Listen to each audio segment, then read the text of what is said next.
Hello, friends, and welcome to the Exams Made Simple. And we are back again with the Hindu Complete Newspaper Analysis for 12th of July 2020. तो 12 जुलाई 2020 का complete Hindu newspaper analysis देखेंगे. Before we start, those who want to get the UPSC prelims revision series membership, they can get that from the links given the description comment section below. इसके अलावा हमारे social media platforms की link भी दी है, तो आप वहाँ से हमको ज्वाइन कर सकते हैं. And please do like the video if you like the video. अगर आपको पसंद आता है तो प्लीज़ लाइक करिएगा, है ना. और ये स्टूडेंट एक्टिविस्ट ग्रुप जो एक्टिव रहते हैं इस समय कि सर ये आपने कैसे कह दिया कि अगर ये आपको नहीं पता तो बहुत बुरी कंडीशन है, तो जो बात सही है वो सही है. इसमें आपको इतना बुरा मानने वाली बात नहीं है.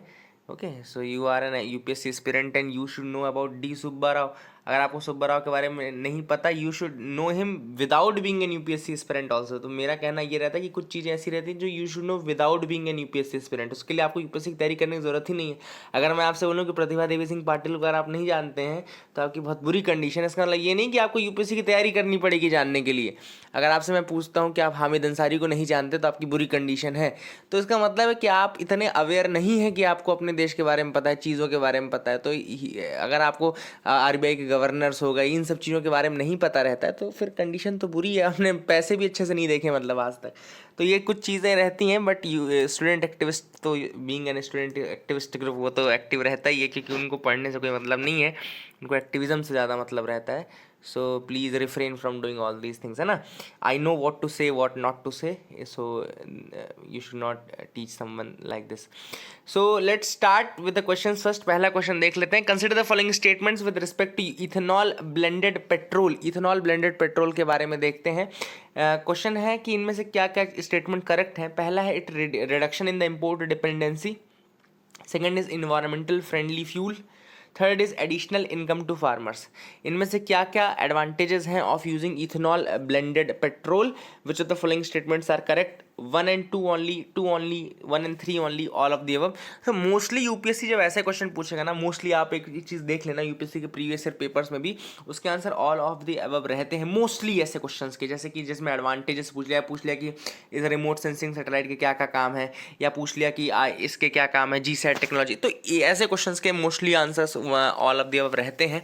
एक बार आप चेक भी कर लेना प्रीवियस ईयर पेपर्स के थ्रू, है ना. तो इसका आंसर है D. Ethanol blended programme basically launch किया गया था 2003 में on the pilot basis to promote the use of alternative environmental friendly fuel. Okay, it is implemented by the ministry और ऑयल मार्केटिंग कंपनीज. तो या तो जैसे मिनिस्ट्री आपकी हो गई पेट्रोलियम वाली, और जो ऑयल मार्केटिंग कंपनीज है, तो ये सारी चीज़ें इसको मॉनिटर करती हैं. The national policy on biofuels has set a target of 20% blending of biofuels. तो कुछ टारगेट भी सेट रहता है, ये चेंज होता रहता है. टारगेट पहले 5% था, 20% हो गया बीच में, है ना. तो इस तरह से टारगेट चेंज होता है. लेकिन कहा जाता है कि आपको इथेनॉल ब्लेंडिंग करनी है, मतलब हल्का उसको मिक्स करना है, ताकि आपकी डिपेंडेंसी जो ऑयल के ऊपर है, दूसरे देशों से आप मंगा रहे हैं, वो आपकी डिपेंडेंसी थोड़ा घट जाए. ठीक है ना. तो ये उसके एडवांटेजेस है. Additional income, environmental friendly support to agriculture sector, reduction in import dependency. Question number 2 है consider the following pairs with respect to lunar programme. तो लूनार प्रोग्राम के बारे में ये एक तरफ फ्लाई बाय लिखा है, दूसरी तरफ कंट्री लिखा है. तो Luna 3 USA, Pioneer 3 USSR, Chang 4 China.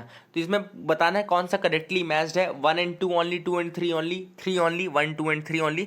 Late me tell you the answer. इसका उल्टा कर दिया उन्होंने. लूना 3 यूएसएसआर का है, पायनियर यूएसए का है, एंड चाइना ही है. तो ओनली 3 इज करेक्टली मैच. 3 बस करेक्टली मैच है. C will be the answer. C is the answer for this. Pioneer USSR, Luna 3, Pioneer 3 USA and Luna 3 USSR. तो ये है गया. Then third is National Animal Disease Control Program. National Animal Disease Control Program about to be launched by the central government is to address which of the following disease. इनमें से कौन से disease को control करने के लिए national animal disease control programme launch किया गया था. Option are A anthrax, B foot and mouth disease, C swine flu, D avian influenza. The correct answer for this will be B foot and mouth disease. वही एक animals की disease है ना, बाकी animals की डिसीज नहीं है. तो national animal disease control programme और for foot and mouth disease इसके लिए किया गया था. It is 100% centrally funded programme which aims to control foot and mouth disease and brucellosis है ना, by 2025 with vaccination and eventual eradication by 2030। And foot and mouth disease अगर आपसे पूछा जाए तो it's infectious and sometimes fatal viral disease जो कि affect करता है क्लोवन हुडेड हूव्ड एनिमल्स को, जिनके जैसे आपने उनके पैर देखे होंगे, जिनके खुर उनको बोलते हैं, खुर जिसको बोलते हैं, है ना, खुरपका इसको हिंदी में कहते हैं गाँवों में साइड में, तो खुर जिसके पास होता है, क्लोवन हूव्ड एनिमल्स, उनके आप पैर देखोगे तो आप समझ जाओगे कैसे होते हैं, ठीक है ना। तो ये आपको याद रखना, these are the things. Now let's move to the news analysis part now. तो फ्रंट पेज में देखते हैं क्या कोई न्यूज़ है जिसके बारे में हमको डिस्कस करना। तो फ्रंट पेज में तो ऐसी कोई न्यूज़ नहीं है जिसके बारे में हम डिस्कस करें, so we can move last से हम देखते हैं, बल्कि संडे है तो लास्ट से ज़्यादा न्यूज़ आपको मिलेगी। लास्ट में देखो तो India's tiger census of 2018 set a Guinness world record.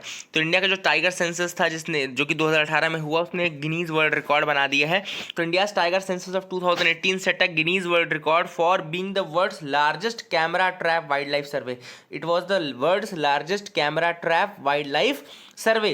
The fourth cycle of All India Tiger Estimation 2018 counted 2967 tigers. 2967 tigers, 2967 tigers हमने टोटल काउंट किए। आपके लिए क्वेश्चन ये है कि कौन से स्टेट में हाईएस्ट नंबर ऑफ टाइगर्स थे, okay, which state has highest number of tigers, ये आपको बताना है। 2967 टाइगर्स टोटल में, जिसमें which is about 75% of the global tiger population. Global tiger की 75% पॉपुलेशन इंडिया में ही है। The Guinness world record website said the fourth iteration of the survey conducted in 2018-19 was the most comprehensive to date in terms of both resources and data amassed. तो ये चीज़ Guinness world की website ने बोला है कि जो fourth सर्वे हुआ था इससे 2018-19 में, it was the world's most comprehensive survey till date in terms of both resources and data amount. तो रिसोर्सेज भी सबसे ज़्यादा यूज हुए और डेटा भी सबसे अधिक गैदर किया गया।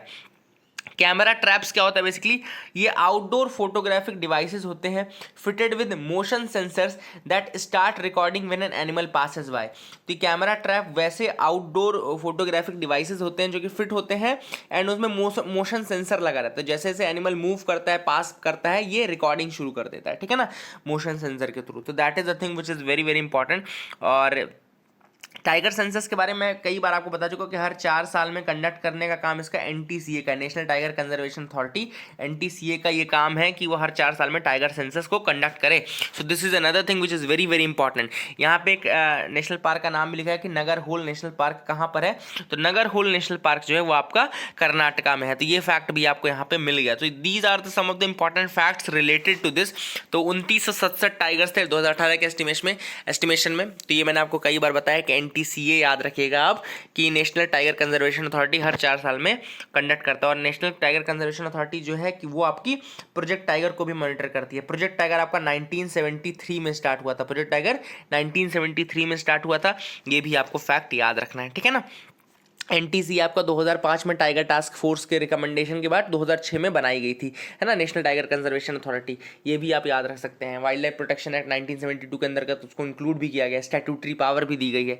ये सारे फैक्ट्स लिखे नहीं है, लेकिन आप धीरे धीरे आपको भी ऐसे ही याद हो जाएंगे, जैसे मुझे याद हो गए ना वैसे ही आपको याद हो जाएंगे। रिविजन ही की है तो ये सारे पॉइंट्स आपको याद रहेंगे। आगे मूव करते हैं, देखते हैं क्या इंपॉर्टेंट न्यूज़ आइटम है। यहाँ पे आज अजीत डोभाल के बारे में आया था पूरी चीज़ें, ओके, बहुत सारी चीज़ें आई थी इनके बारे में कि Doval join the IPS in 1968, Kerala cadre में उन्होंने ज्वाइन किया था, आईपीएस ऑफिसर थे, okay. July 2004 he was appointed the intelligence bureau director, IB के डायरेक्टर थे। 2014 when the prime minister Modi came to power, Doval was picked as country's 5th NSA, तो country के 5th NSA के रूप में उनको सेलेक्ट किया गया था। यहाँ पे एक इंपॉर्टेंट चीज़ जो मुझे लगी इस पूरे आर्टिकल में थी, China study group. China study group बनाया गया था। It was an informal group constituted इन 1997। याद रखिएगा, चाइना स्टडी ग्रुप के बारे में अगर आपसे कोई पूछे, ओके, तो ये आज के पेपर में ये बहुत छोटी सी चीज़ है जो कि इस आर्टिकल में थी, लेकिन ये इंपॉर्टेंट मुझे लगी। चाइना स्टडी ग्रुप बनाया गया था, इनफॉर्मल ग्रुप, जो कि 1997 में बनाया गया था। This China study group comprises of the cabinet secretary, secretaries of defence and home and army chief, director of intelligence bureau. ये कुछ लोग रहते हैं मेन, जिसमें कि कैबिनेट सेक्रेटरी मेन रहता है, secretary of defence ministry, home ministry, then army chief तो रहता ही है, then director of intelligence bureau रहता है। तो ये चाइना स्टडी ग्रुप है जो कि बनाया गया था बेसिकली। एंड ये जो अजीत डोभाल जब आए तो उन्होंने इसको एक तरीके से रीइन्विगोरेट किया, okay. So that is the thing which is important. China study group informal grouping है, 1997 में बनी हुई, ओके। इसका पूछ सकते गवर्नमेंट ग्रुप है, फॉर्मल ग्रुप है, इस तरीके से आपको परेशान नहीं होना है। Should Kuwait draft expat bill worry India. Now हुआ क्या है कि कुवैत का जो नेशनल असेंबली है वो डिस्कस कर रहा है एक नया proposal to reduce the share of foreigners in their countries population. Kuwait की जो नेशनल असेंबली है वो क्या डिस्कस कर रही है, to reduce the number of foreigners in their country, मतलब कि जो फॉरेनर्स हैं इस कंट्री में वो अभी 70% हो गए हैं। 70% फॉरेनर्स रह रहे हैं, मतलब कि अगर 100 लोग टोटल कुवैत में रह रहे हैं तो 70 लोग फॉरेनर हैं, केवल 30 लोग ही कुवैत के खुद के हैं, ठीक है ना। Now there are many proposals under consideration and one is to put country cap on the number of emigrants in the country. मतलब कि क्या कर रहे हैं कि एक कंट्री वाइज कैप लगा दी जाएगी। कैप मतलब कि एक हाईएस्ट नंबर सेट कर दिया जाएगा, जैसे कि इंडियंस का नंबर should not exceed 15% of Kuwaiti citizen, Egyptian, Bangladeshis and Filipinos among others must not exceed 10% of Kuwaitis. तो ये कुछ उन्होंने इस तरीके से प्रपोजल्स आए हैं कि आप एक कैप लगा दो कि इंडियंस जो है वो 15% से ज़्यादा नहीं हो पाएंगे, जो इजिप्शियंस, बांग्लादेशीज एंड फिलिपिनोज हैं they will not exceed 10% of Kuwaitis. तो इस तरीके का एक कैप की बात की जा रही है। कुवैत के प्राइम मिनिस्टर की अगर माने तो the ideal population structure is to have 70% Kuwaitis and 30% non Kuwaitis. Ideal जो पॉपुलेशन होनी चाहिए वो 70% कुवैतीज के 30% नॉन कुवैतीज की होनी चाहिए, बट हो उल्टा रहा है, 70% नॉन कुवैतीज हैं, 30% कुवैतीज हैं। So why this proposal has come up in the middle of pandemic. तो सबसे बड़ा रीजन तो ये कि Kuwaitis are a minority in Kuwait, Kuwait में कुवैतीज ही माइनॉरिटी में है, this is the first reason. Second reason ये है कि जो भी जीसीसी यानी गल्फ कोऑपरेशन काउंसिल कंट्रीज हैं, चाहे वो बहरेन हो, चाहे वो कुवैत हो, चाहे वो सऊदी अरेबिया हो, चाहे वो कतर हो, चाहे वो यूएई हो, ये सारी कंट्रीज कहीं ना कहीं इन चीज़ों से परेशान हैं। बट कोविड-19 पैंडेमिक में ये डिबेट और ज़्यादा बढ़ गई है, क्यों? क्योंकि वहाँ पे ऑलरेडी आप सबको पता है कोविड-19 में काम ऑलरेडी नहीं है, सब कुछ ऑलरेडी पूरा ग्लोबल स्लोडाउन की तरफ जा रहा था, हाई अनएम्प्लॉयमेंट था, जो नेटिव्स थे वो बहुत ज़्यादा अनएम्प्लॉयड थे, इकोनॉमिक क्राइसिस काफ़ी ज़्यादा बढ़ गया, डेमोग्राफिक इम्बैलेंस काफ़ी ज़्यादा हो गया। देखो क्या होता है, डेमोग्राफी में एक थ्योरी होती है, जब आप मैंने पहले भी मतलब डिस्कस किया कि माइग्रेशन थ्योरी भी होती है। माइग्रेशन थ्योरी में क्या होता है, डेमोग्राफी कैसे चेंज होती है, जैसे अगर जो मेजर माइग्रेशन होता है इस तरह से आउट कंट्री, वो होता है मेल पॉपुलेशन का, ठीक है। तो यहाँ सब जगह से मेल ही जाते हैं ज़्यादातर बाहर कंट्रीज़ में। तो अगर वहाँ पर ज़्यादा मेल चले जाएंगे तो वहाँ का जो सेक्स रेशियो है, सेक्स रेशियो बहुत पुअर हो जाएगा, फीमेल कम हो जाएंगी, बाहर के जो मेल हैं वो बहुत ज़्यादा बढ़ जाएंगे। दूसरी चीज़, वहाँ पे जो डेमोग्राफिक एक बैलेंस है वो बिगड़ जाएगा, क्योंकि वहाँ पे यूथ पॉपुलेशन और यंग पॉपुलेशन ज़्यादा हो जाएगी, है ना। तो इस तरह के डेमोग्राफी में बोथ आपका जेंडर जो स्ट्रक्चर है और जो आपका एज ग्रुप स्ट्रक्चर है वो दोनों का दोनों डिस्टॉर्ट हो जाता है because of this migration issue, है ना। तो ये सब चीज़ें भी होती हैं, ये भी एक रीज़न है कि क्यों कुवैत इस तरीके के प्लान लेकर आ रहा है ना। What is the profile of Indian community in Kuwait. अगर हम देखें इंडियंस को देखें कुवैत में, the Indian community in Kuwait has been growing at 5 to 6% per annum, 5 से 6% पर एनम इंक्रीज हो रही है Indian population. And India are the largest expatriate community there, India are the largest expatriate community and Egyptians are the second largest, Egyptian second largest है, Indians largest है। And it is estimated that 5.23 lakh Indians are deployed in the private sector as construction workers, technicians, engineers, doctors etc. About 1.16 lakh are dependents, 60,000 are Indian students जो कि वहाँ पे पढ़ रहे हैं, 3.27 lakh are basically domestic workers, जैसे drivers, gardeners, cleaners, ये सब कुछ वर्क प्रोफाइल है। About 28,000 Indians work for the Kuwaiti government in various jobs, है ना। And India received nearly $4.8 billion from Kuwait as remittances, तो रेमिटेंसेज भी हमको काफ़ी ज़्यादा कुवैत से मिलता है। Now what has been India's response, तो इंडिया की मिनिस्ट्री का ये कहना है कि कुवैत बिल्कुल उनके कंट्रीब्यूशन को ध्यान रखेगा, कोई भी नियम बनाते समय। अब वो भी एक सॉवरेन कंट्री है, तो कुवैत ऐसा तो नहीं, इंडिया ऐसा तो नहीं करेगा कि उनको डिक्टेट करे उनकी पॉलिसी को, लेकिन हाँ ये कह रहा है कि कोई भी पॉलिसी जो बनेगी उसमें आई होप कि वो इंडिया को ज़रूर एक मतलब एक अच्छा स्थान दे और उसके बारे में सोच समझ के ही डिसीजन ले। दूसरा जो आर्टिकल है वो है IAF ऑन बाइंग स्प्री। अब इंडियन एयरफोर्स जो है काफ़ी खरीदने के लिए निकला है मार्केट में, तो डिफेंस एक्विजिशन काउंसिल, आप सबको पता होना चाहिए कि जो डिफेंस मिनिस्ट्री के एक्विजिशन होते हैं वो डिफेंस एक्विजिशन काउंसिल के थ्रू होते हैं, और डिफेंस एक्विजिशन काउंसिल को हेड करता है डिफेंस मिनिस्टर राजनाथ सिंह, उनको हेड करते हैं। एक दिन मैंने आपसे कहा था कि एक कैबिनेट कमेटी ऑन सिक्योरिटी भी होती है जिसको हेड करता है प्राइम मिनिस्टर। अब उस पर एक मैंने कहा था ये आपको याद रखना, तो किसी ने कमेंट किया था कि ये कोई नई बात नहीं बता रहे हो आप, हर कैबिनेट कमेटी को प्राइम मिनिस्टर ही हेड करता है। तो मैं आपको बता दूं कि ऐसा बिल्कुल नहीं है, हर कैबिनेट कमेटी को प्राइम मिनिस्टर नहीं हेड करता। 2 कैबिनेट कमेटी अभी भी ऐसी हैं जिनको प्राइम मिनिस्टर हेड नहीं करता है। तो अगर आपको कभी ऐसा स्टेटमेंट मिल जाए कि all the cabinet committees are headed by prime minister, तो जिन्होंने मुझे ऐसा बोला था, जो भी महाशय थे या महाशय का फीमेल फॉर्म मुझे नहीं पता, लेकिन जो भी थे उनको ये है कि प्लीज़ इसको टिक मत करना, सही नहीं करना, ये this is not a correct statement. All the cabinet committees are not headed by the prime minister. 2 अभी भी कैबिनेट कमिटीज़ ऐसी हैं जिनको हेड नहीं करता। आप बताइएगा कौन कौन सी कैबिनेट कमिटीज़ हैं जिनको प्राइम मिनिस्टर हेड नहीं करता, ठीक है ना। तो this is a question to you. Now what are the major deals approved? So the defence ministry said that MiG 29 procurement किया गया है, अपग्रेडेशन फ्रॉम रशिया।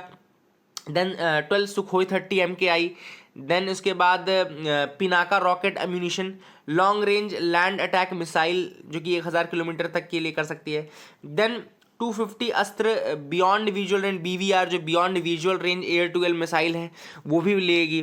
तो Astra MK1 has been integrated on the Sukhoi 30 MKI jet. तो इस तरीके की चीज़ें सारी डिफेंस एक्विजिशन काउंसिल जो है एयरफोर्स के लिए ले रही है। तो what are the new fighter jets for, क्यों लिए जा रहा है? तो इंडिया में जो अप्रूव्ड स्क्वाड्रन है वो 42 स्क्वाड्रन है, मतलब सेक्शन स्ट्रेंथ जो है वो 42 स्क्वाड्रन की है, लेकिन हमारे पास 30 फाइटर स्क्वाड्रन ही है। तो हमको अपने स्क्वाड्रन बढ़ाने हैं, ठीक है ना। दूसरी चीज़, बालाकोट एयर स्ट्राइक्स के बाद हमको ये समझ में आ गया कि एयर जो सुप्रीमेसी है वो बहुत ज़्यादा ज़रूरी है आगे आने वाले समय में, इसलिए एयर सुप्रीमेसी को हमको मेंटेन करके रखना है। चाइना के साथ भी हमारा स्टैंड ऑफ हो रहा है, तो हमको और ज़्यादा एयर सुप्रीमेसी की ज़रूरत है। In the Sukhoi 30 MKI squadron caused due to crashes over 30, मतलब सुखोई 30 क्यों ले रहे हैं हम? क्योंकि सुखोई 30 इसलिए ले रहे हैं क्योंकि हमको सुखोई 30 का भी स्क्वाड्रन कंप्लीट करना है। ये चीज़ें हैं, कुछ चीज़ें। What other steps are there taken by the Indian Air Force to address the shortage? तो Indian Air Force will start adding the first batch of 36 Rafale multi role jet, जो कि फ्रांस से हम लेने वाले हैं। तो 36 राफेल जेट्स तो हम लेने ही वाले हैं। उसके साथ साथ 83 लाइट कॉम्बैट एयरक्राफ्ट MK1 जो एस्टिमेटेड कॉस्ट 38,000 करोड़ की है, वो भी एक्सपेक्टेड टू बी साइंड है। ओके, वो भी हम साइन करने वाले हैं। तो ये सब कुछ चीज़ें हैं जो कि टॉप प्रियोरिटी में रखी गई हैं और हम अपने एयरफोर्स के डिफेंस को और ज़्यादा मजबूत बनाने की फिराक में हैं। तो ये सारी चीज़ें आपको याद रखना। IAF is also upgrading all the aircraft in this current inventory to make up for the shortfall.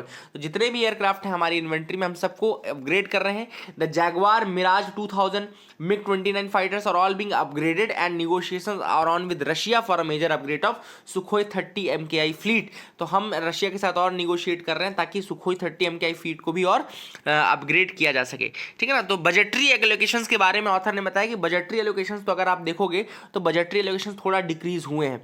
43,238 crore का बजटरी एलोकेशन हुआ है, लेकिन अगर हम देखें 19-20 के लिए जो अप्रूव्ड था वो 44,869 करोड़ था। तो थोड़ा सा घटा ही है, ऐसा नहीं कि बढ़ा है। तो बजटरी एलोकेशन डिक्रीज है, कोविड-19 के टाइम में तो और ज़्यादा डिक्रीज होगा। तो लेकिन हमको अपने डिफेंस को भी मजबूत करके चलना है। This is what the author says. तो I hope you got clarity regarding this article as well.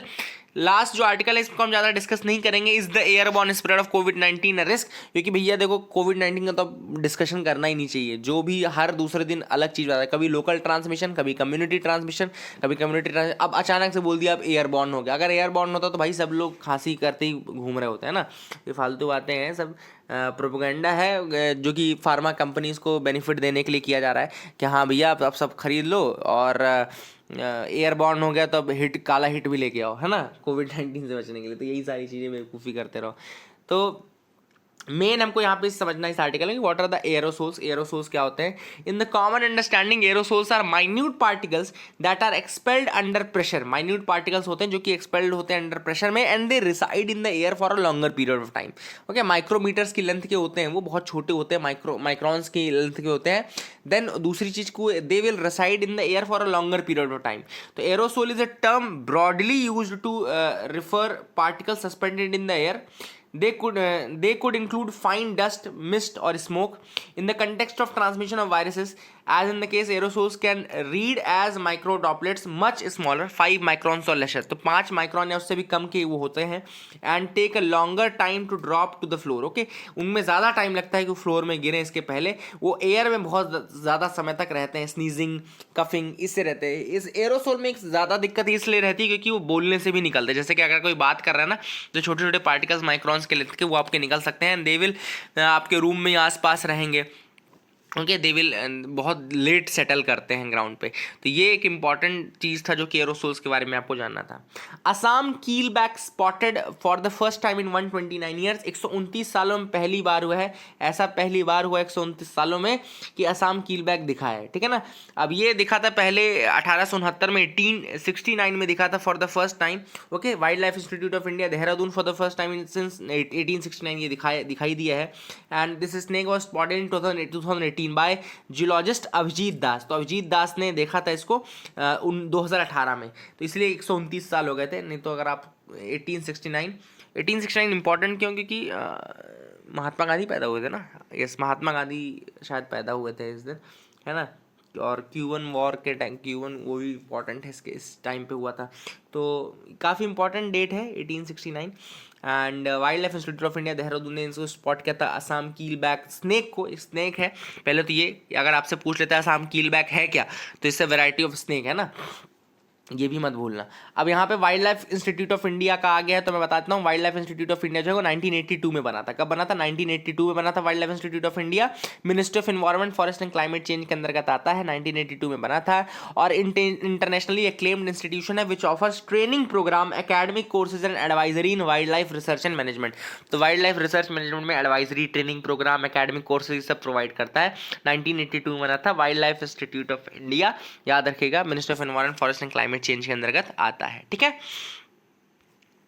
आगे यहाँ पे कुछ और लिखा है, फर्स्ट नोन एज हेबियस पीली, तो इसको हेबियस पीली बोलते थे। This snake was named after Edward peel, a British T planter who first collected 2 specimens of this snake from the upper Assam 129 years ago. तो हेबियस पीली ने इसके सैंपल्स लिए थे, सबसे पहले 2 स्नेक पकड़े थे, and first known as Hebius pealii इसको कहा जाता था।